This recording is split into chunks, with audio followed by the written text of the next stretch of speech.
on s'était entendu pour parler de la puissance du nom de Jésus. Et donc j'avais demandé au premier coup, est-ce que quelqu'un veut expérimenter la puissance de Dieu? Et au premier coup, presque tout le monde a levé la puissance du nom de Jésus. Tout le monde a levé la main pour dire, je veux expérimenter la puissance du nom de Jésus.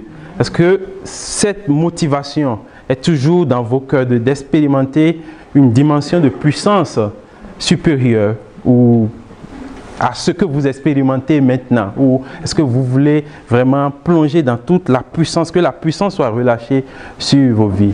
Est-ce que vous êtes toujours d'accord? Parce que c'est sur cette base que nous allons prier ensemble qu'ils veulent. Parce que Dieu, contrairement au diable, ne fait rien sans l'accord des humains. Ça, c'est une différence importante. Si vous levez la main, c'est que vous donnez votre accord pour qu'une nouvelle dimension de puissance soit relâchée sur vos vies. Au nom de Jésus-Christ. Amen. Alors donc, pour rentrer dans cette nouvelle dimension de puissance, une nouvelle compréhension de la puissance, le plan que nous allons adopter, c'est long, mais c'est le premier coup. Ensuite, faire une démonstration de puissance. On va voir qui est le plus fort. Ici, on va se tirer pour... Et après ça, on va définir ce que c'est que la puissance réellement. Puis, comment s'opère le transfert de puissance. Après avoir défini comment s'opère le transfert de puissance, on va voir la perte de puissance, comment ça s'est opéré dans la Genèse pour que nous soyons ici en ce moment-là, rechercher encore plus de puissance. Voilà. Donc, nous allons aborder la puissance du nom de Jésus, les situations pour utiliser légalement le nom de quelqu'un pour manifester la puissance, les mécanismes de libération de puissance que nous connaissons, puis le combat spirituel.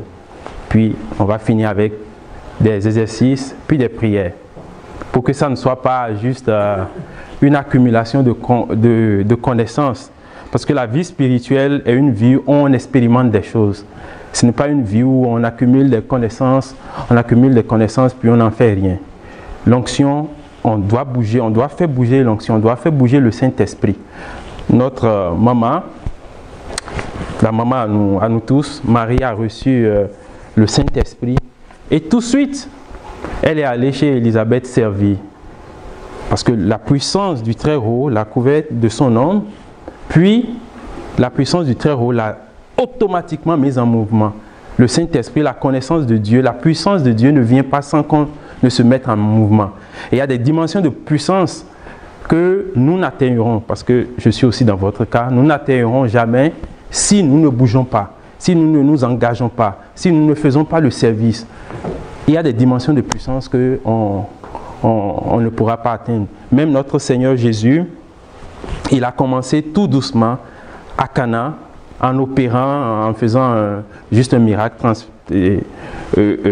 transformer de l'eau en vin, puis progressivement, il est allé de dimension de puissance. Il a d'abord ressuscité quelqu'un qui venait juste de mourir, ça c'est le premier niveau de puissance, puis quelqu'un qui venait de mourir il y a quelques heures, puis vers la fin, Lazare qui était mort, je pense depuis combien de jours? 3 jours, 4 jours, voilà. Donc il y a des dimensions de puissance. Et dans le monde spirituel, il faut marcher pas à pas, qui défait une armée, une petite armée, pourra défaire une grande armée. Amen. Amen. Donc, c'est ça. Diapo suivante. Donc, comme pour rappel, si on a tout oublié du coup passé, j'ai pu trouver sur Facebook cette page de la victoire de l'amour, un beau travail que fait notre frère. Donc, je pense cette semaine, je l'ai trouvé. J'ai trouvé que ça résume parfaitement tout ce qu'on a dit sur notre Seigneur Jésus-Christ, qu'il est le je suis. Lui-même l'a dit plusieurs fois, je suis. Donc il s'est attribué ou il a accepté prendre le nom que Dieu a révélé à Moïse. Donc il est l'égal de Dieu, en fait. Donc ça c'est des fondamentaux de notre foi chrétienne qu'il faut qu'on sache. Parce qu'il y a des groupes qui vont dire, oh non, c'est juste le Messie, c'est juste quelqu'un qui est venu, un homme dans l'histoire, on ne sait pas, quelqu'un qui a trop parlé, puis a dit des choses, on ne maîtrise pas. Non, il est Dieu, le Messie. On a soutenu cela par des versets bibliques vraiment cohérents. Dans l'Ancien comme dans le Nouveau Testament, comment cela s'est opéré. Il est l'Éternel. C'est toujours je suis là, celui qui est, qui était et qui vient. Il est aussi le Seigneur. Qu'est-ce qui c'est le sens de Seigneur? The Lord en anglais. Parce que là, ça a toute la puissance. The Lord. Les seigneurs étaient des gens qui possédaient des terres, des immenses vallées de terre. Et quand on les regardait, on voyait au-delà de leur terre toute la noblesse, toute la puissance qu'ils ont. Donc, lui, quand on dit que notre Seigneur est le Seigneur, c'est lui qui a créé l'univers, c'est lui qui est le Tout-Puissant, celui qui nous possède, celui à qui nous appartenons. Et nous avions dit la dernière fois que nous représentons le fait que nous avons été façonnés par notre Seigneur Jésus-Christ, parce que c'est la parole qui nous a façonnés. Est-ce que quelqu'un doute de cela? Pour qu'on fasse une expérience tout de suite, que la parole est capable de créer des choses. Juste une parole qu'on va lancer ici tout de suite, on va voir tout le dégât qui va se faire ici. Est-ce que tout le monde est d'accord sur ce fait que nous avons été créés par la parole de Dieu? Que tu sois né à Québec ou en Afrique, est-ce qu'on est conscient du fait que c'est la main de Dieu qui nous a façonnés et que comme dans la Genèse, il a dit, qu'est-ce qu'il a dit dans la Genèse quand il a façonné l'homme? Faisons l'homme à notre image. Et il a dit pour toutes les créatures, Dieu vit et cela était bon. Mais pour l'homme, qu'est-ce que l'Éternel a dit? Dieu vit que cela était très bon. Donc, nous valons plus que l'or. Est-ce que quelqu'un sait ici qu'il vaut plus que l'or, plus que l'argent, plus que tout ce qu'il y a dans ce monde, tout ce qu'on peut imaginer? Est-ce que quelqu'un le sait ici dans cette salle qu'on vaut beaucoup plus que l'or, on vaut beaucoup plus que ce qu'on entend dans nos lieux de travail, dans nos familles? On dit, oh, toi tu n'as pas l'argent, donc pour les réunions de famille, on ne te convoque pas souvent. On attend que celui qui a l'argent vienne parler, puis on va fermer. Est-ce que quelqu'un arrive à se peser vraiment pour dire, j'appartiens au Seigneur des Seigneurs, c'est lui qui m'a créé, et puis je vaux plus que l'or, je vaux plus que l'argent, je vaux plus que tout ce qu'il y a de plus important? Est-ce que quelqu'un le sait ici? Merci Seigneur. Il est, amen, donc il est le Seigneur des Seigneurs, celui à qui nous appartenons. Dès que tu as donné ta vie à Jésus, ton corps, ton âme, ton esprit appartiennent à Christ. Tu n'as plus le droit d'avoir peur des démons. Si tu as peur des démons, c'est que tu es en train de confesser que Jésus-Christ n'est pas Seigneur. Et là, c'est un grand péché. Dès que tu donnes ta vie à Jésus, il est ton Seigneur. Que tu tombes malade, que tu sois dans une situation désespérante, dans une situation qui t'effraie, sache que ta vie ne t'appartient plus. On va voir pourquoi notre vie ne nous appartient plus. Parce qu'il est le Seigneur, celui à qui appartient la terre. Et la terre, ça symbolise le corps de l'homme. Il est celui qui l'a eu, le Seigneur des Seigneurs. Alors il est l'unique voie par lequel on va vers le Père. Il a dit, je suis le chemin, la vérité et la vie. Nul ne va au Père sans passer par moi. Et nous verrons pourquoi il a dit que nul n'ira au Père sans passer par Jésus-Christ. On le verra tantôt. Il est le Sauveur. Ça rejoint aussi le fait qu'ils disent que nul ne va au Père sans passer par lui. Ces deux choses sont vraiment reliées. Donc, si on a tout oublié, on peut garder ça. On avait demandé qu'on fasse l'exercice de demander à Dieu qui est-ce que nous sommes, qui tu es vraiment pour Dieu. Est-ce que quelqu'un a fait cette expérience personnelle? Est-ce que quelqu'un a reçu quelque chose de qui il est pour Dieu, du nom personnel que Dieu lui donne dans le monde spirituel? Est-ce que quelqu'un a fait cette expérience? Le nom que Dieu lui a donné en dehors du baptême, un nom intime. On ne veut pas l'entendre parce que c'est un nom de puissance. Amen. Gloire à Dieu. Amen. Amen, alléluia, gloire à Dieu. Gloire à Dieu. Donc, c'est vraiment un nom intime qu'on doit garder parce qu'il y a différents types de combats sur notre cheminement spirituel. Il y a des combats qu'il faut rentrer dans la présence de Dieu et lui dire ce nom que lui-même t'a donné avant d'invoquer son nom tout-puissant, parce que c'est son nom qui va tout coiffer sur ta vie pour que ce combat-là, tu puisses le gagner. Et ce n'est pas le combat pour avoir de l'argent, pour avoir une femme ou pour une guérison, non. Pour ces combats où on doit prononcer le nom intime, parce que quand on parle d'intimité, on parle de puissance, on parle de secret, on parle de connaissance intime. Donc ce nom, on l'utilise pour vraiment relâcher vraiment la puissance, parce que c'est un nom intime que Dieu nous a donné vraiment. Pour ceux qui ne l'ont pas encore reçu, le Seigneur est fidèle. Il va vous le révéler à un moment donné, que ce soit lui ou un autre serviteur de Dieu, ou à un moment donné de votre vie, vous saurez vraiment qui vous êtes pour Dieu. Mais si vous ne l'avez pas eu, la manière dont on procède, souvent pour les petits combats, j'appelle souvent ça des petits combats pour la subsistance, c'est de prendre des références bibliques pour dire, bon, il y a telle promesse, donc je me retrouve dedans, et puis j'avance, et puis je les obtiens. Ça, c'est la manière simple de dire pour Dieu ce que nous sommes pour lui, qu'il a mis dans la Bible.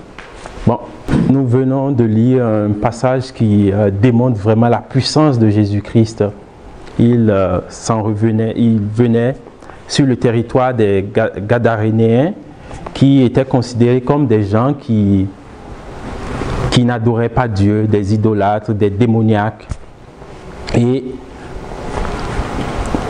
aussitôt qu'il venait vers ce territoire, dans le monde spirituel, quelque chose s'est déclenché. Qui est-ce qui a lu un peu les versets avant ce verset? Dans le monde spirituel, les esprits ont commencé par agiter les mers, la mer. Donc il y avait des vagues, il y avait des vents qui étaient contraires à sa venue vers ce territoire où il s'attendait donc à libérer quelqu'un. Alors Jésus a démontré à ses apôtres qu'il est celui qui a l'autorité sur toute la création d'abord. Ça a été le début. Donc on voit l'enseignement de Jésus, il a démontré que c'est lui qui a l'autorité sur toute la création en disant à la mer, silence.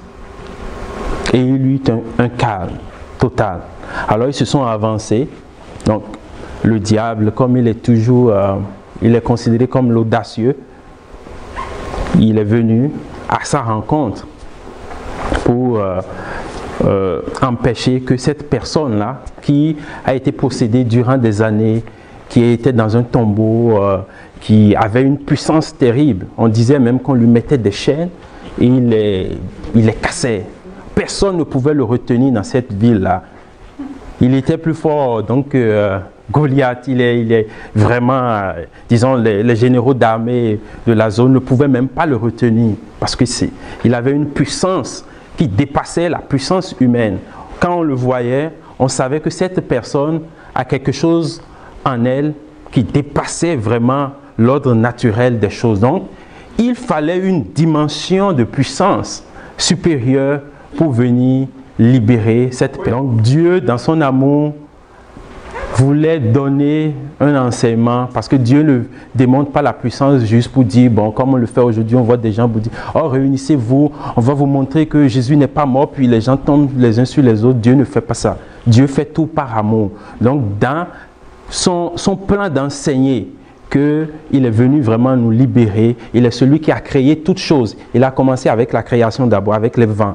Puis maintenant, il vient démontrer, parce que l'homme est celui qui a été créé en dernière position au 6e jour. Donc il vient démontrer cette puissance-là maintenant sur l'homme qui a été possédé, pour dire qu'il est venu vraiment libérer toute personne, quelle que soit la puissance, quelle que soit l'autorité qui est sur ta vie, les fondements que tes aïeux ont peut-être, les liens qu'ils ont peut-être contractés, quelle que soit la force qui t'habite ou qui te pousse à te mettre en situation de conflit ou en situation de danger autour de toi, où tu es plongé dans un cachot personnel, c'est-à-dire il n'y a pas ce jour où tu t'imagines pas que oh, je suis la personne abandonnée dans ce monde, je suis la personne que personne ne veut écouter, même ma voix ne porte pas, personne ne s'intéresse à moi. Ce sont comme des liens vraiment forts. Et à cause de ça, peut-être tu as peut-être rejeté les membres de ta famille, tu as peut-être rejeté les parents, ou tu as peut-être rejeté des gens de ton environnement juste pour sentir que toi-même, tu as la puissance peut-être de faire du mal, parce que quand on s'écarte des autres, on leur fait du mal sans le savoir. Jésus vient te dire aujourd'hui qu'il est la personne qui a la puissance nécessaire pour briser tous ces liens et pour te faire revenir dans la vie normale. On a vu que ce démoniaque, après avoir eu cette démonstration de puissance de Jésus-Christ sur sa vie, qu'il avait son bon sens, il était dans la société, il voulait parler de Jésus-Christ à tout le monde. Et c'est ce que nous souhaitons à la fin de cet enseignement, que notre vie rayonne, que toutes les dimensions de nos vies, que l'ennemi a tenu captifs des années durant, qu'il cède. Et nous allons voir comment nous allons le déloger par le nom de Jésus-Christ. Gloire à Dieu. Alors, la définition de la puissance, est-ce que avec ce qu'on vient de lire, tout le monde peut voir en quelque sorte la puissance, comment elle se manifeste? J'ai pris une définition toute simple sur Wikipédia, que tout le monde connaît, les physiciens, les mathématiciens. On dit, en physique, la puissance reflète la vitesse à laquelle un travail est fourni. C'est la quantité d'énergie par unité de temps fournie par un système à un autre.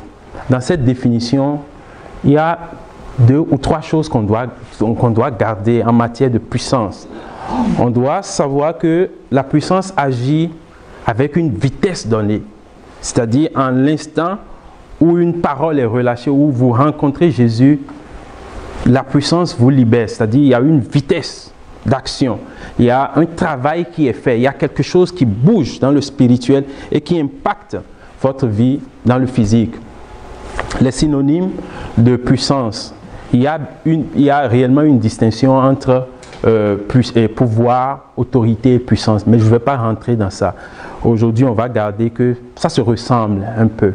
Voilà, donc il y a pouvoir, il y a autorité, avoir l'autorité de dire que quelque chose s'accomplisse, que quelque chose se libère, et cela se fait. Alors donc, on voit dans cette définition qu'il y a une force de création, une force qui permet de partir d'un état A à un état B. Et cette force-là ne dépend pas forcément de la personne qui reçoit. Ça peut se transmettre d'un système à un autre. Et dans le monde spirituel, quand on parle de système, je l'ai dit la dernière fois, quand on parle de système, quand on parle de quelque chose qui se répète, quand on parle de quelque chose qui revient souvent, on commence par rentrer dans le monde de l'esprit. Ne nous attendons pas à voir des cornes, comme le dit souvent notre berger, ou à voir quelque chose de noir, quelque chose de lugubre. Non. S'il y a un événement qui se répète dans ta vie de manière périodique, ou de manière répétée, ou de manière à ce que tu sentes qu'il y a quelque chose qui revient souvent, peut-être, je ne dirais pas que c'est forcément, il y a un esprit, mais il y a probablement une force démoniaque qui oriente, qui gère tout cela, parce que le monde spirituel est vraiment organisé. Si dans le monde spirituel on dit à tel moment quelque chose va t'arriver, tout va être planifié pour que cela arrive. Alors nous allons aussi répéter, lire ce verset pour être sûr de ce qu'est vraiment la puissance, le travail selon la parole de Dieu, parce que ça c'est la pensée populaire qui dit la puissance c'est la vitesse avec le travail, quantité d'énergie et d'un système à un autre. Mais qu'est-ce que dit la Bible? Les disciples de Jésus, les foules qui suivaient Jésus, donc parmi eux ceux qui étaient plus proches lui ont demandé qu'est-ce qu'ils doivent faire pour faire les œuvres de Dieu. Et Jésus leur répondit: l'œuvre de Dieu, donc ça veut dire le travail de Dieu, tout ce que Dieu fait, c'est que vous croyiez en celui qu'il a envoyé. Donc tout le monde s'attendait à ce que Jésus leur dise, bon, maintenant réunis toute la ville de Québec, puis annonce des choses, tel parcours Québec, parcours telle chose, non. Jésus leur dit, l'œuvre de Dieu, le travail que nous avons à faire, nous tous, c'est de croire en Jésus-Christ, celui qu'il a envoyé pour opérer. Et c'est ça la mission. La mission, quelle que soit la dénomination chrétienne, c'est de faire l'œuvre de Dieu, sera de croire en Jésus-Christ, donc de connaître, de le connaître, de savoir le message qu'il est venu nous porter, de vivre ce message.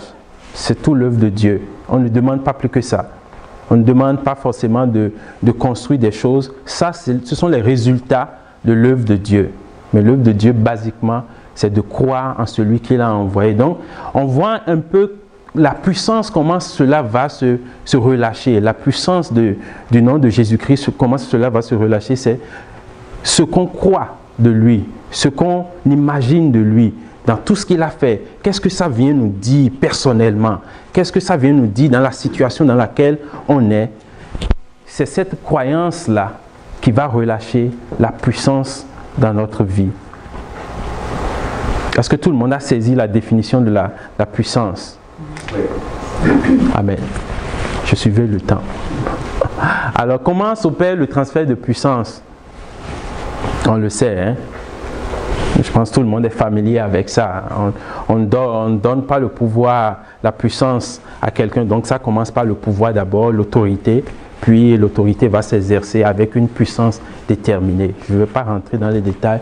Donc, c'est à travers d'abord un culte, une cérémonie où on te fait asseoir, on dit, bon voilà, écoutez-vous tous, aujourd'hui, le roi ou le gouverneur décrète que tel individu reçoit les titres de noblesse dus à son rang. Et puis on cite le rang. On cite les personnes auxquelles s'applique ce rang-là. Et à partir de ce jour-là, vous n'êtes plus capable de dire à cette personne que cette personne-là n'a pas cette autorité sur vous. Parce que l'autorité lui a été conférée par quelqu'un qui lui est supérieur. Dans les royaumes, c'est peut-être, on dit directement que ça vient de Dieu, mais dans les pays qu'on a maintenant, on dit ça vient peut-être au Canada de la reine d'Angleterre, ou ça vient, comme moi dans mon pays, au Bénin, on dit ça vient des ancêtres, ceux qui sont décédés, les mânes de nos ancêtres qui ont donné l'autorité. Donc c'est une cérémonie qu'on fait et à partir de ce jour, c'est fini. On a vu que pour Saül dans la Bible, Samuel l'a investi, l'a fait danser avec les prophètes, a fait une offrande au milieu des prophètes et à partir de ce jour, on lui a fait l'onction devant les prophètes et à partir de ce jour, il est rentré dans son titre de roi. Quelqu'un qui a autorité, quelqu'un qui exerce la domination. Oui, dans l'autre, vous savez, les réalités spirituelles, il y a ce que Dieu fait, il y a ce que l'ennemi copie. Et l'ennemi est souvent le premier à montrer des choses spirituelles trafiquées. Et donc, quand on vient te dire que c'est de Dieu, tu dis non. Donc, j'en reviens à ta question, oui. Donc, dans nos cultures, oui, si tu peux te voir en train de manger dans un songe avec des gens que tu n'as pas invités, mais qui t'ont invité à manger avec ces personnes. Et puis, à partir de ce jour, tu rentres dans une confrérie pour opérer spirituellement de manière négative. Oui, ça peut arriver, oui. Juste, même en dehors d'un songe, on ne mange pas avec n'importe qui. On sait souvent que notre berger nous dit souvent que quand on va manger, il faut toujours sanctifier le repas. Il faut toujours sanctifier. Et il a donné une formule très simple pour sanctifier, juste rendre grâce. Merci. C'est simple. Donc, tu peux manger avec quelqu'un, puis en ce moment-là, vous réalisez la communion. Là. Quand on dit communion dans l'Eucharistie, c'est ça.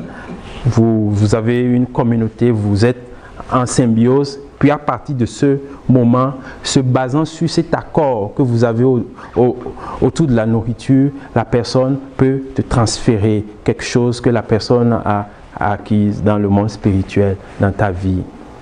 Oui. Bon. La nature, les vents, air, eau et les animaux On sait tous que Dieu est le maître de l'univers visible et invisible. Toujours. Même quand on dit aujourd'hui que le diable a pris le contrôle, non, Dieu est toujours le maître souverain, mais dans sa bonté, il permet que certaines choses se passent et à la fin des temps, il va récupérer toutes choses pour sa plus grande gloire. On dit aussi que Jésus est l'astre d'en haut. Dans le livre, je pense, d'Ézéchiel, on a aussi dit que le diable est l'astre d'en haut. Donc le diable, il essaie toujours de faire une copie de Dieu juste à côté. Parce que tout le monde sait que c'était un chérubin qui était aussi dans la présence de Dieu, qui était chargé de transférer la connaissance à l'homme, mais qui a refusé de servir Dieu quand Dieu a énoncé son projet de bénir les hommes, d'élever les hommes à une dimension qui lui est plus ou moins semblable. Donc le diable s'est opposé. Il a dit, je ne servirai pas. Donc, il s'attribue les choses qu'il a eu à voir au niveau de Dieu et il le donne à certaines personnes pour opérer. Donc, quand tu viens, on dit non, ça c'est diabolique. Bon, donc Jésus a tous ces titres-là, le soleil de justice, l'étoile brillante du matin, pour dire que c'est lui qui apporte la vraie connaissance de Dieu. Ce n'est pas celui qui l'a devancé dans le monde et qui a apporté la mauvaise connaissance de Dieu. Non, lui, il est l'astre d'en haut. Il est le soleil de justice qui va chasser les ténèbres de nos vies. Parce que les ténèbres, c'est d'abord des pensées qu'on a, des forteresses dans nos têtes. Moi, la première fois qu'on me faisait une prédication, qu'on me disait que Dieu t'a créé, j'ai dit, ah, donc ça doit être vrai. Donc c'était une forteresse en moi que, oh ben, c'est la science nous dit qu'on est passé par l'australopithèque, puis on était des primates, puis on était des gens, des singes, puis tout ça. Donc c'était pas Dieu. Donc c'est des forteresses. Et quand ça tombe, la puissance se relâche dans ta vie. Parce qu'on dit, l'œuvre de Dieu, c'est de croire en celui qui l'a envoyé. Est-ce que tout le monde me suit jusque-là?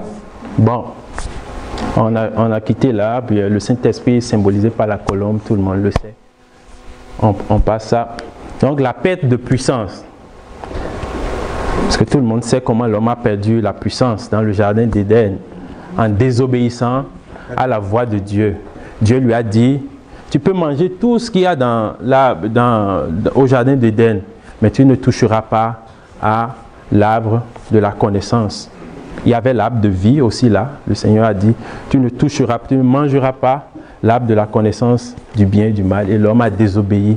Et à partir de ce moment, la communion entre l'homme et Dieu s'est vraiment fracturée. Et l'homme a perdu la domination et s'en est suivi tout ce que Dieu a dit à l'homme. À la femme d'abord, tu accoucheras de manière dans les douleurs, en souffrant. À l'homme, tu vas cultiver la terre pour te nourrir.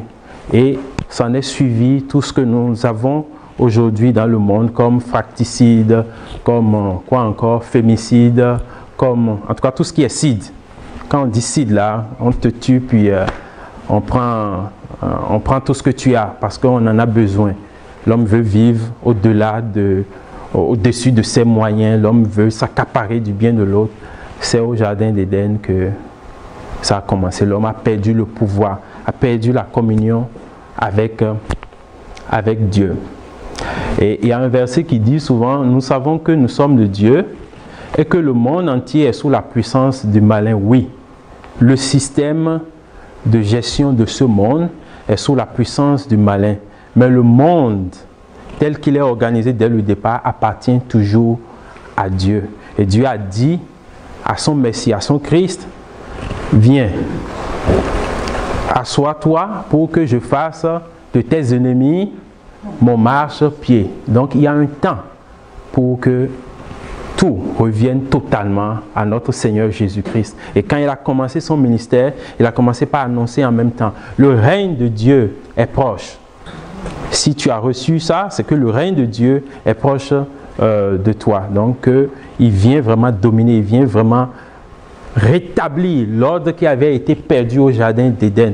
Et comment est-ce qu'il va l'accomplir?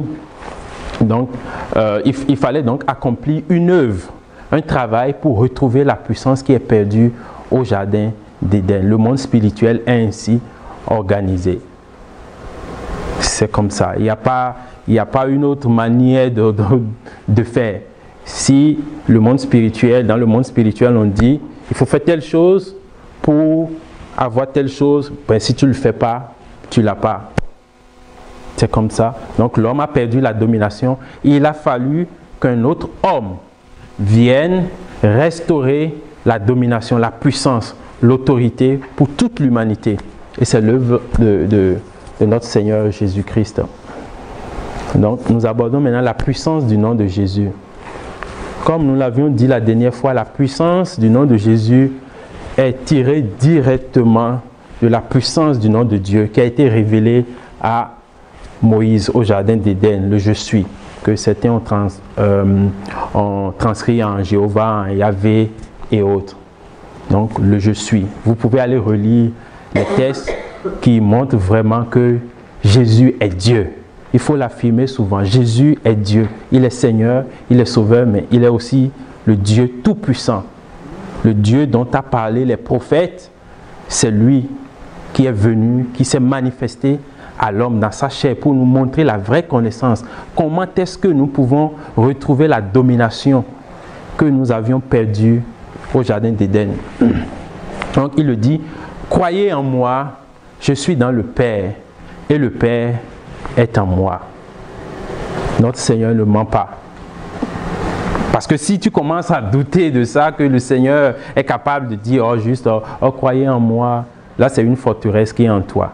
Donc, s'il y a des forteresses en toi, tu ne pourras pas vivre toute la puissance dont on parle. On dit, croyez en celui que j'ai envoyé. C'est le travail de Dieu, c'est la puissance que Dieu relâche d'un système à un autre, qu'il relâche de son trône sur ta vie. Croyez en celui que j'ai envoyé. Donc, il dit aussi, par révélation à l'apôtre Jean, je suis l'alpha et l'oméga, dit le Seigneur Dieu, celui qui est, qui était et qui vient, le Tout-Puissant, celui qui a toute puissance, celui qui est capable de te faire lever, de passer d'une étape à une autre, celui qui a toute l'armée, tous les anges sont sous sa domination. Il peut dire, vous savez qu'il y a des anges spécialisés, il peut dire, bon, l'ange qui se spécialise pour les communications, bon, va faire telle chose, va communiquer à tel que, bon, maintenant c'est son temps, maintenant pour accomplir telle chose.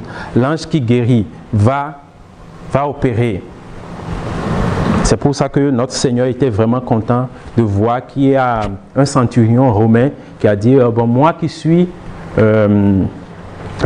juste un chef, j'ai des gens sous mes ordres. Je dis à l'un, va, et il va. À l'autre, fait telle chose et il le fait. Donc Jésus est en train de rentrer en admiration parce qu'il voit cette fois, il voit quelqu'un qui proclame qu'il est roi, qu'il est Seigneur, qu'il est Dieu, qu'il a les armées célestes en quelque sorte à sa solde pour opérer. Bon, nous passons toujours la puissance du nom de Jésus-Christ. Ça continue quand il était dans le jardin des Oliviers, pendant son agonie, il a dit au Père de glorifier son nom parce qu'il sentait qu'il allait vivre tout le poids de l'humanité, tout le péché que vous et moi, nous faisons chaque jour, que les générations passées ont eu à faire. Il sentait qu'il allait prendre tout ce poids sur lui. Et il savait que le Père n'aime pas le péché. Ça a été, d'après mon interprétation de cette parole, de ce verset, la plus grande souffrance de Jésus a été de savoir que, parce qu'il y a une loi spirituelle qui dit celui qui pêche, c'est celui qui meurt, donc celui qui se sépare de Dieu. Donc cette séparation est venue le chercher jusque dans son âme, juste dans ce qu'il a dit, je vais être séparé du Père, vraiment, parce que je vais prendre le péché de tout le monde entier, et je vais aller mourir sur une croix. Et il a demandé au Père, bon, même quand cette séparation va se faire au Père, s'il te plaît, glorifie ton nom. Et le Père automatiquement a dit, je le glorifierai et je le glorifierai toujours.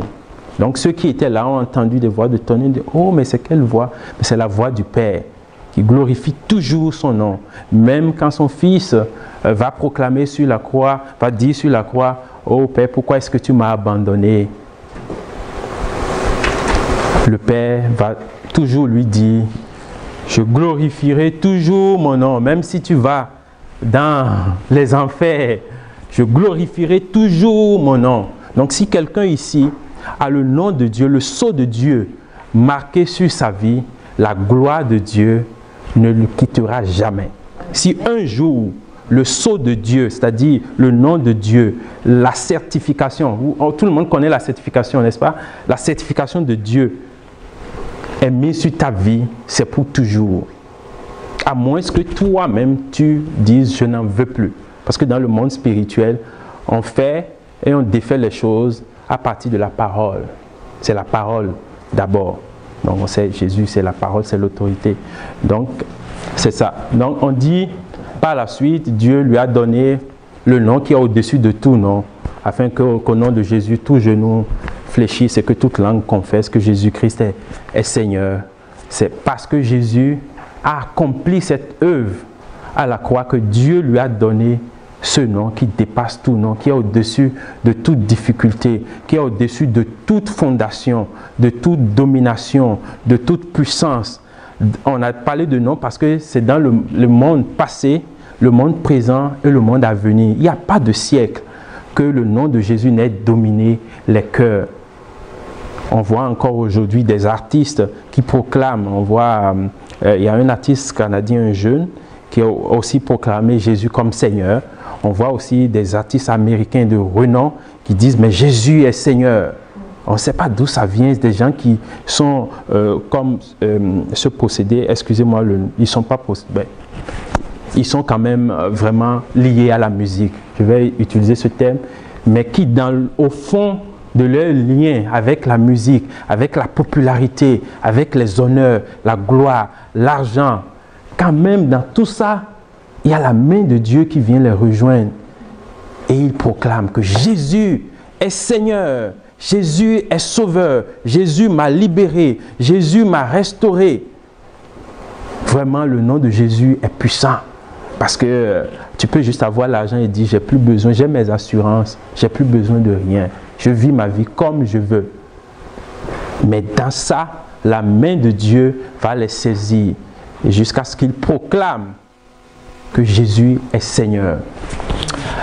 Alors, Jésus, quand il est ressuscité d'entre les morts, en quittant cette terre, il a dit à ses apôtres, est-ce que tout le monde peut le lire? Parce que c'est une promesse pour tout le monde, pour toi et moi. Lisons-le. Jésus s'étant approché, leur parla ainsi. Tout pouvoir m'a été donné dans le ciel et sur la terre. Amen. Tout pouvoir t'a été donné, ma soeur Françoise, ma soeur Louise, mon frère Jonas, ma soeur. Tout pouvoir t'a été donné parce que Jésus a accompli une œuvre à la croix. Tout pouvoir lui a été donné. Et en vertu de ce pouvoir qui lui a été donné, nous aussi, nous pouvons opérer. On va voir tantôt comment on peut opérer. J'ai juste mis cette phrase de l'apôtre Paul aux Corinthiens pour nous dire combien de fois nous avons besoin de proclamer le nom de Jésus. On s'était dit, dans le nom, mais tout ce que la personne a fait, tout ce qui est important dans sa vie, sa mission. Donc, l'apôtre Paul dit que la prédication de la croix est une folie pour ceux qui périssent, mais pour nous qui sommes sauvés, est une puissance de Dieu. Toute la puissance, la gloire, le pouvoir, l'autorité de ce monde est réunie à la croix de Jésus-Christ. Toute la puissance, toute l'autorité, tout ce dont tu as besoin, c'est à la croix de Jésus-Christ que toute cette puissance-là se trouve. Tout ce que tu désires maintenant, dans le monde spirituel, cela t'est déjà accordé. Amen. Cela t'est déjà accordé. Et l'œuvre que tu vas accomplir, le travail que tu vas accomplir, c'est juste de croire en Jésus-Christ, ce qu'il a accompli à la croix, pour pouvoir bénéficier de cette œuvre-là. Parce qu'on dit dans la parole, celui qui croit de dans son cœur et qui confesse que Jésus est Seigneur, celui-là sera sauvé. Si tu le crois. Donc quand on parle de salut, on parle de tout ce dont on a besoin pour notre vie, dans notre corps, dans notre âme et dans notre esprit.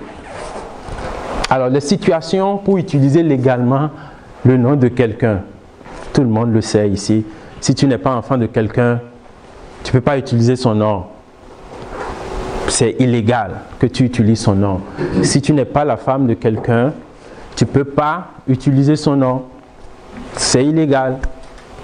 Si tu n'es pas l'esclave de quelqu'un, tu ne peux pas utiliser son nom. S'il ne te dit pas aujourd'hui, voilà, je t'ai affranchi, et parce que je t'ai affranchi plutôt, je te donne mon nom personnel. Tu peux l'utiliser. On a aussi la situation où on peut utiliser légalement le nom de quelqu'un quand c'est un mandat. Quand la personne te dit, en vertu de notre amitié, en vertu des choses que tu m'as données pour telle occasion, maintenant tu peux utiliser mon nom pour faire telle ou telle chose, pour accomplir telle œuvre dans la société. Est-ce que tout le monde me suit? C'est pas trop de matos pour... Non? Non? Vous êtes puissant en Christ? Puissant et puissante en Christ. Alors, je donne juste un témoignage ici de mon expérience personnelle de la puissance du nom de Jésus.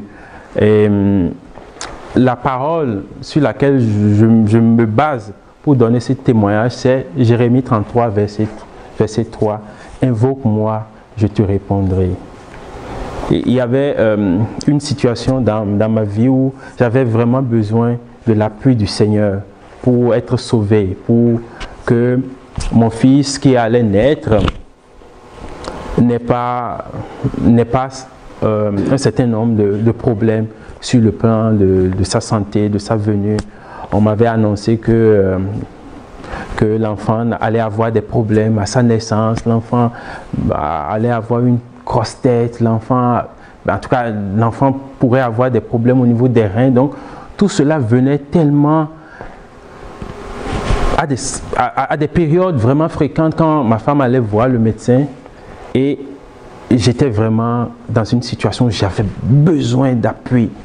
Alors, je suis venu ici à la prière à Nouvelle Naissance et j'en ai parlé à notre berger. Sa parole a été: celui qui veut servir le Seigneur, normalement, qui veut venir dans ce monde, c'est normal qu'il rencontre des difficultés, mais que la main de Dieu sera avec lui. Cette parole est venue me chercher.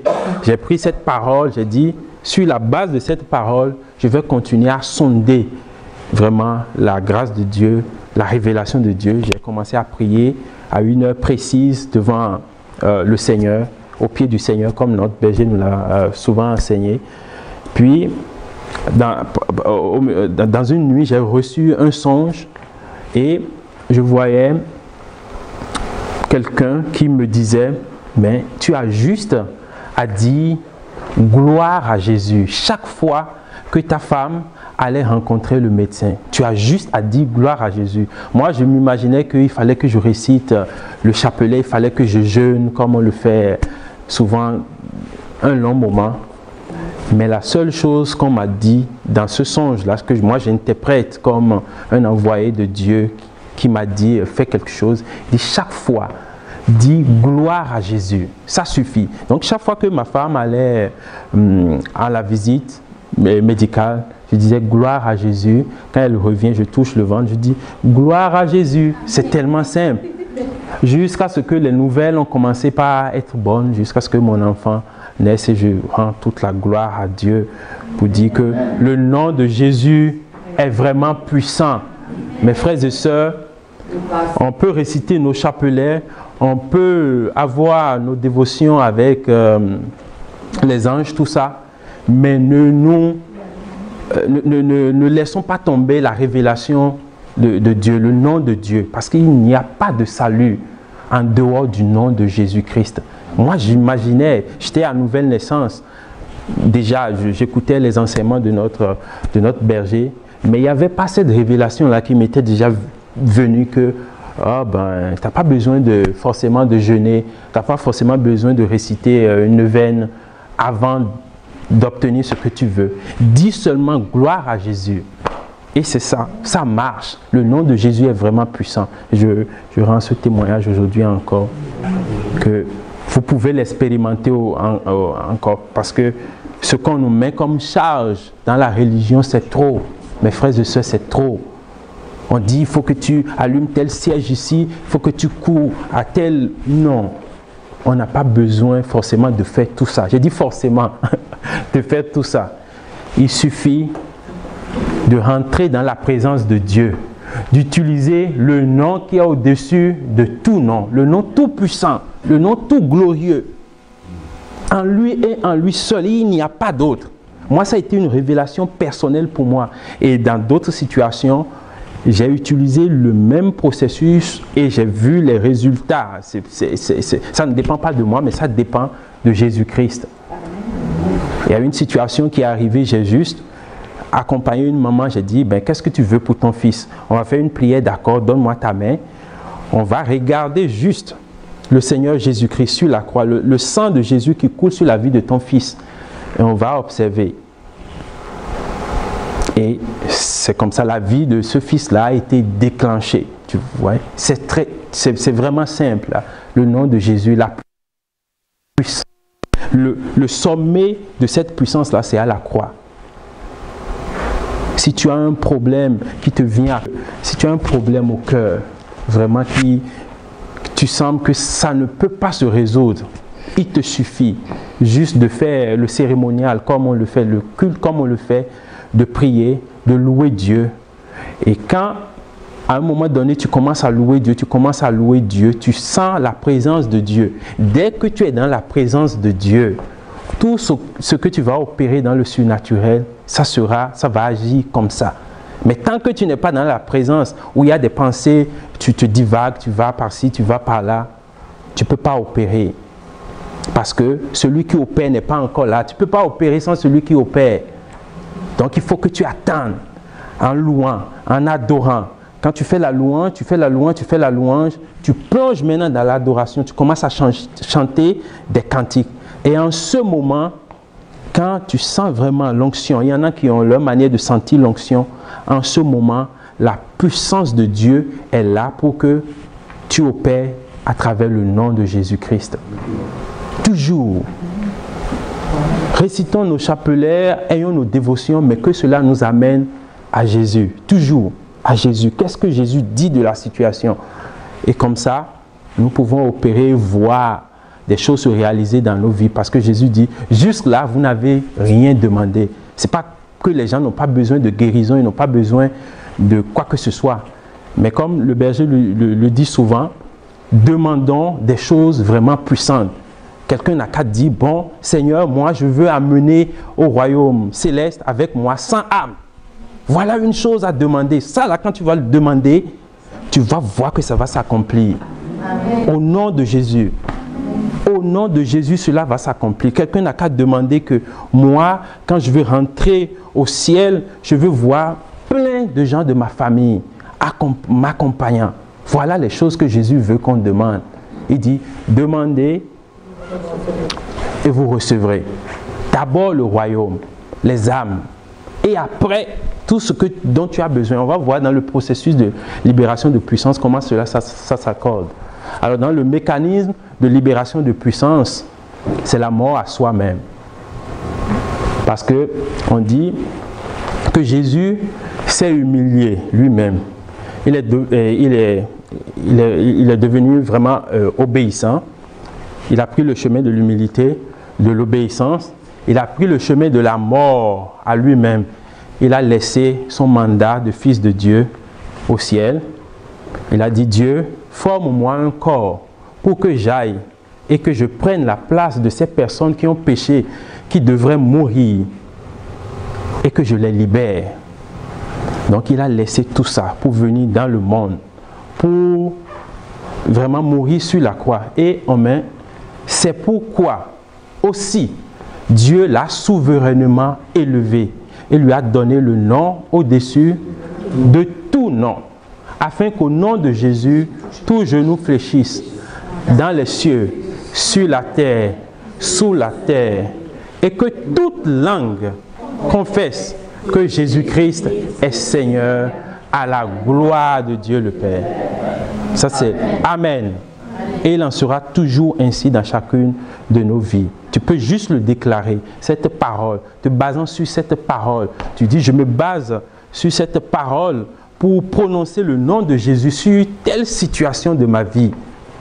Je dis toujours, récite ton chapelet, fais tes dévotions, mais n'oublie pas qu'il y a un seul nom qui a été donné aux hommes. Un seul, il n'y en a pas deux. Celui qui a payé le prix de la libération, de la guérison, de la restauration. C'est lui seul qui peut te faire vivre la vie dont tu as besoin. Donc, je disais tantôt qu'il faut mourir à soi-même pour que la puissance qui est en nous vraiment se libère. Il y a quelque chose qui est vraiment important, c'est de savoir que à notre baptême, il n'y aura pas une autre dimension de puissance qui va venir. La puissance est déjà en toi. Parce que Jésus est en toi. Parce que le Saint-Esprit est déjà en toi. Ne nous attendons pas à ce que maintenant la puissance va venir de quelque part et puis va nous frapper. Non, la puissance est déjà là. Mais il faut que la puissance soit dégagée. Mais pour que la puissance soit dégagée, comme notre Seigneur a eu à le faire, il faut suivre ce chemin de l'humilité, de l'obéissance, de la mort à soi-même. Et comme exercice pour vraiment prendre ce chemin, tu peux commencer à prier, à prêcher dans le désert. Tu peux commencer à prier dans le désert pour les serviteurs du Seigneur. Tu bâtis un hôtel de prière comme ça. Dis, je prie pour le frère Peter, je prie pour le frère Honoré, je prie pour la sœur Komoé, je prie pour tel autre frère, je prie pour le pape. Là, tu sèmes dans le désert, tu pries comme ça, tu laisses ton problème, tu meurs à toi-même. Et comme ça, tu vas commencer à sentir certaines dimensions de puissance parce que tu es mort à toi-même. Tu as oublié tout ce dont tu as besoin, tu as oublié tes propres besoins pour servir dans le royaume. C'est le chemin que Jésus a pris et c'est le chemin que nous aussi nous avons à prendre pour que la puissance qu'il nous a déjà donné sur la croix se libère en nous. Ça va se libérer, il l'a déjà accompli. La puissance dont mon frère Réal a besoin est déjà en lui, là maintenant. Mais il faut juste qu'il croie en Jésus. Et parce qu'il a cru en Jésus, qu'il manifeste les œuvres de Jésus. Ce n'est pas une fois seulement pour dire « Oh, je crois en Jésus ». Non. Tu vas commencer par faire les œuvres de Jésus. Il a abandonné ce qu'il faisait lui-même. Il a quitté sa zone de confort, ses plaisirs personnels, tout ce qui faisait sa royauté, sa force. Il a quitté ça d'abord. Il a pris la condition de serviteur. Il a commencé par donner sa vie aux autres jusqu'à la fin.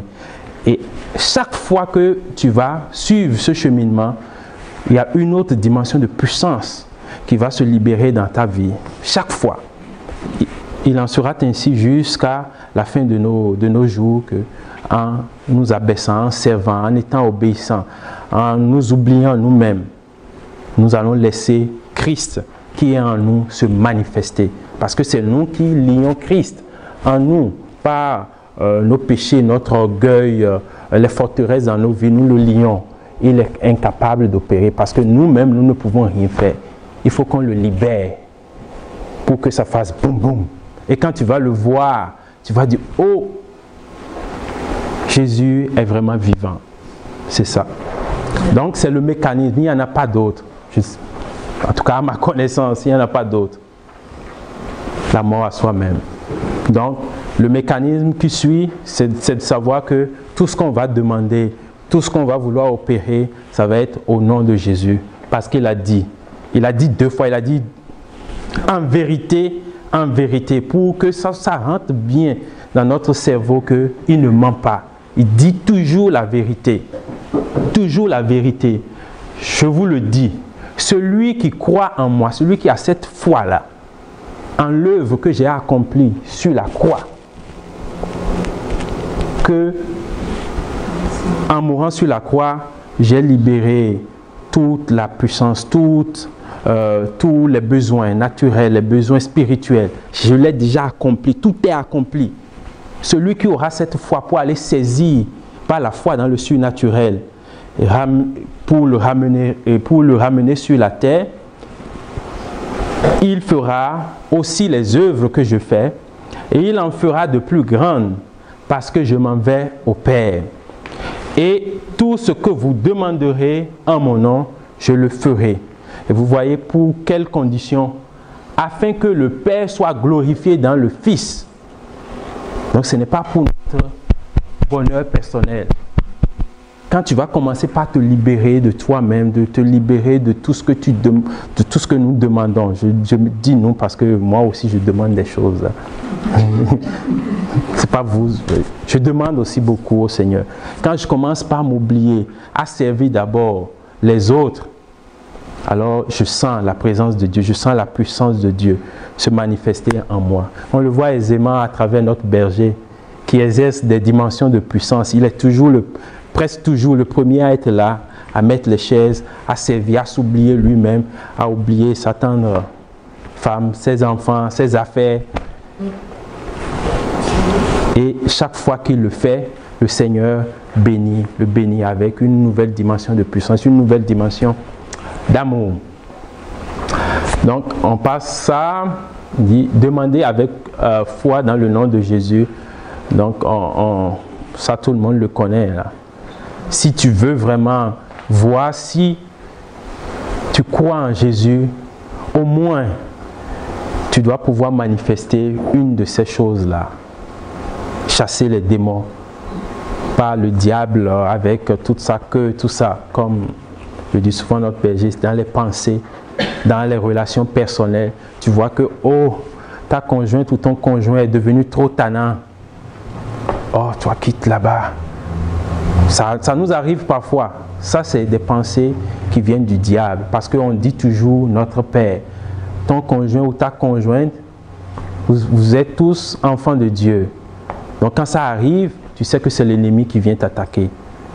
Donc tu dois pouvoir le chasser. Tu dis, va là-bas. Ma femme et moi, nous sommes enfants de Dieu. Nous sommes égaux devant Dieu. Il n'y a pas quelqu'un qui fait la vaisselle, puis l'autre, on ne masculinise pas les tâches à la maison. Nous sommes tous égaux devant Dieu. Donc tu dois pouvoir manifester ces choses-là, parler de nouvelles langues. Ce n'est pas obligatoire, mais il y a certaines personnes, dès qu'ils croient vraiment, ils reçoivent Jésus dans leur vie, quand ils croient en l'œuvre accomplie de Christ sur la croix, donc sa passion, sa mort et sa résurrection, qui commencent à dégager, à manifester cette dimension de puissance qui saute souvent à l'œil. Mais il y a des dimensions de puissance que personne ne voit souvent.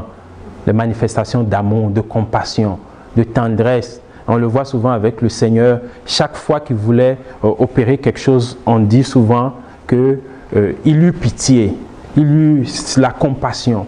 Et qui parle de compassion, parle d'amour, parle de charité. Et là, la puissance de Dieu se met à l'œuvre à chaque fois. Donc, Jésus nous donne le pouvoir légal d'utiliser son nom. Vous et moi avons le pouvoir légal de dire au nom de Jésus, tais-toi. Au nom de Jésus, je suis libéré. Et la prière toute simple, c'est de souvent rappeler au diable, j'ai été libéré à la croix. Te souviens-tu, diable, j'ai été libéré à la croix. J'ai été déjà guéri à la croix. Alors lâche le morceau, je te l'ordonne au nom de Jésus. Il faut souvent le lui rappeler parce qu'il est l'audacieux. Il fait comme s'il a oublié, mais il faut souvent le lui rappeler que cette terre-là ne t'appartient plus. J'appartiens à Jésus. Le sang de Jésus m'environne. L'œuvre de Jésus est sur moi. Son sang coule toujours sur ma vie. Donc, si tu viens, tu prononces toi-même ta défaite. Il faut souvent le dire, c'est un exercice qu'on fera toute notre vie. Il n'y a pas de serviteur de Dieu, quelle que soit sa puissance, qui ne soit pas attaqué par le diable. Il n'y en a pas. Et c'est le même processus, on lui rappelle souvent, comme notre Seigneur a eu à le faire.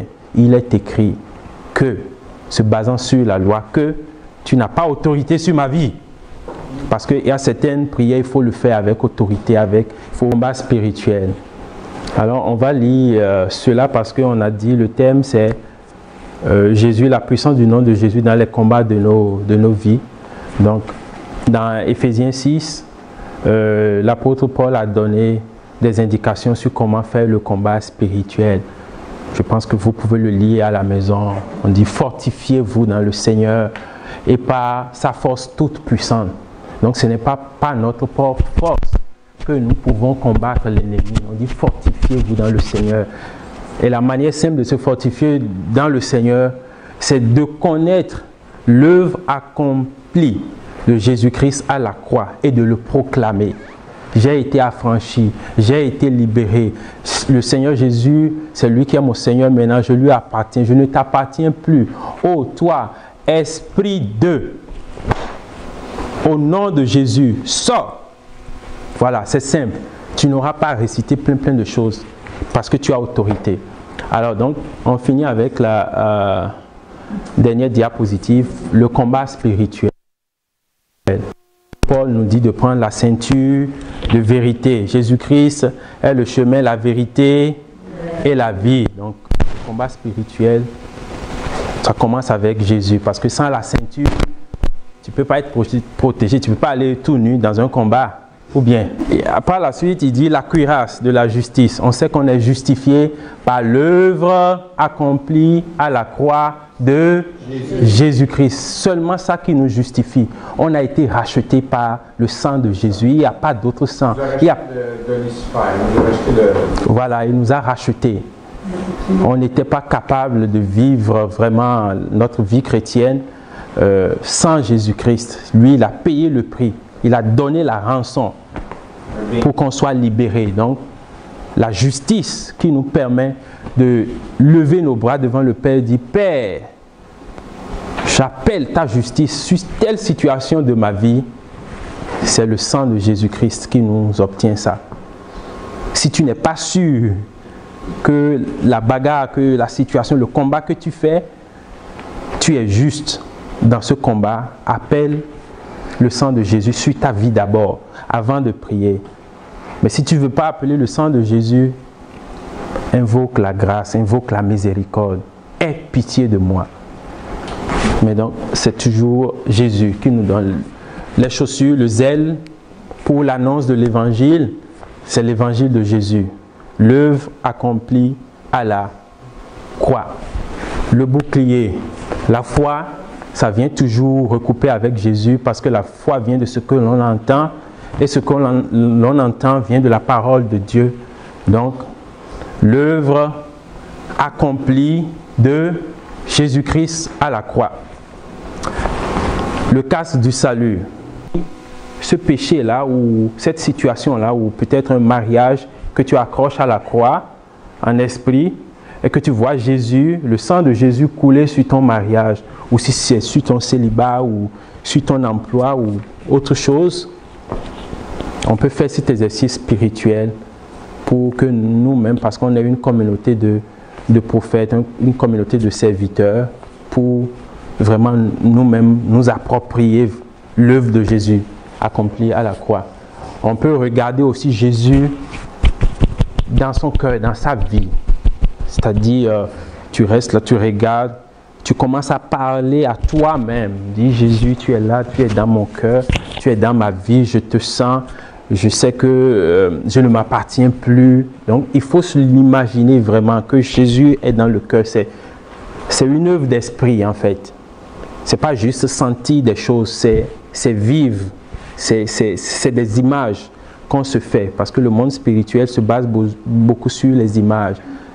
Les images qu'on voit Jésus qui est au centre de notre vie et qui contrôle tout, qui siège. Puis, le dernier exercice, c'est de chercher dans la Bible des versets à utiliser.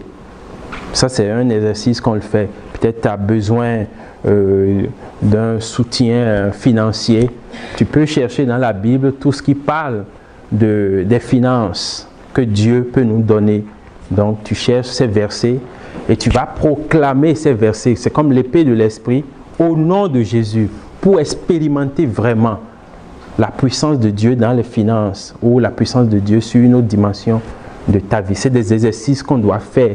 Quand on dit combat, le vrai combat, le bon combat, le combat de la foi, c'est aussi faire ces exercices-là pour voir vraiment que le Dieu auquel je donne tous mes dimanches, tous mes jeudis, est-ce qu'il vit ou est-ce qu'il ne vit pas? Parce que si tu n'as jamais expérimenté Dieu, ça va être une histoire vague dans ta tête. Alors nous allons nous lever pour prier ensemble, pour demander vraiment que le Seigneur vienne manifester sa toute puissance dans nos vies, sur la base de l'enseignement qu'on a suivi, sur la base des versets qu'on a suivis, si le berger veut. Donc, nous allons élever nos mains vers le Saint-Lieu en signe de liberté. Ô Père éternel, Père, Dieu de gloire, Dieu de puissance, nous croyons que toute ton œuvre est que nous croyons sincèrement de tout notre cœur que tu as envoyé ton Fils Jésus pour mourir à la croix, pour tout ce dont on a besoin, pour nous libérer de toute oppression, pour nous libérer de toute pensée captive, pour nous libérer de toute forteresse. Et nous savons qu'il a accompli une fois pour toutes, ô Père éternel, sur la base du ministère de mon berger, de sa fidélité, et sur la base de l'appel que tu m'as donné de te servir, Seigneur. Je demande que les écluses des cieux soient ouvertes ici sur cette assemblée, que mon frère, ma soeur reçoivent une portion de la puissance du sang de Jésus-Christ, la puissance du nom de Jésus-Christ, la puissance de l'œuvre accomplie de Jésus-Christ sur sa vie maintenant, par la puissance du Saint-Esprit, par la vertu du Saint-Esprit, au nom de Jésus-Christ. Amen. Recevez la puissance de Dieu. Gloire à Dieu.